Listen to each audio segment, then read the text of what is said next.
ঘ্যামি খাবার খেতে খেতে যারা বিরক্ত হয়ে গেছেন আজকের রেসিপিটি তাদের জন্য। পুরো ভিডিওটি দেখলে ইনশাল্লাহ ভালো লাগবে। আসসালামু আলাইকুম, কেমন আছেন সবাই?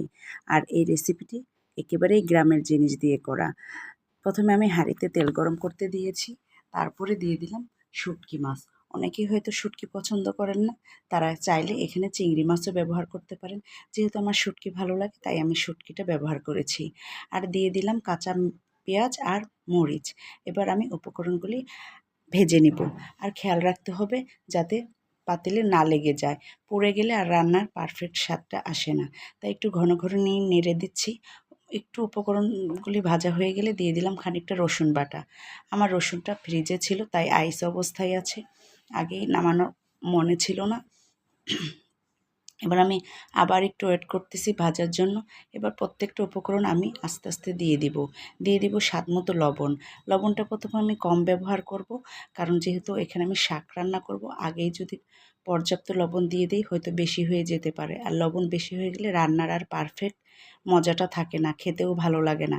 তাই আমি অল্পই লবণ ব্যবহার করলাম, পরে স্বাদ মতো আবার দিয়ে দিলাম সামান্য একটু হলুদ। আর হলুদটার কথা কি বলবো, এটা তো খুব ভালো করে ভেজে নিতে হয়, তা না হলে হলুদের একটা বাজে গন্ধ আসে। যদিও হলুদ অনেক উপকারী। এবার সেটা হচ্ছে অরিজিনাল সিম, একেবারেই দেশি সিম। আর এটা হচ্ছে দেশি শাক, অনেকেই হয়তো এই শাকটা চিনবেন, বোতে শাক বলা হয়। আর এই সিমটা বিচিয়ালা সিম, খুব মজা। আলু আর সিম দিয়ে আমি প্রথমে একটু কষিয়ে নিব। এই সিমটা সত্যিকার অর্থে সত্যিই অনেক মজা, আর খেতেও খুব ভালো লাগে। দানা বিচিটা একটু থাকে ভিতরে। আর আলুটা নিয়ে নিয়েছি। এবার আমি উপকরণটা একটু ভালো করে কষিয়ে নিব। যেহেতু আলুটা একটু শক্ত, সিমটাও একটু শক্ত, এই দুটো উপকরণ যখন অল্প হয়ে এসেছে তখন আমি দিয়ে দিব শাকটা। ওয়েট করছি একটু কষানোর জন্য।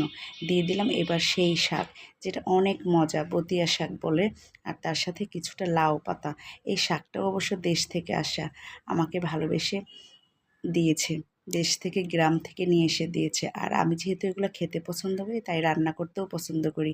আমি এখানে অল্প একটু পানি দিয়ে রান্নাটা করব।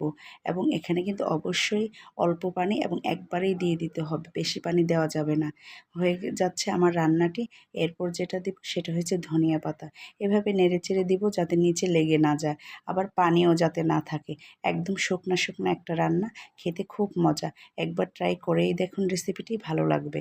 তারপর রান্নার শেষে দিয়ে দিলাম আমি কতটা ধনিয়া পাতা। যেহেতু এই খাবারগুলি আমার খুব ভালো লাগে তাই আমিও খুব মনোযোগ দিয়েই রান্না করি। ইনশাল্লাহ আমার পুরো ভিডিওটি দেখলে আপনারও ভালো লাগবে।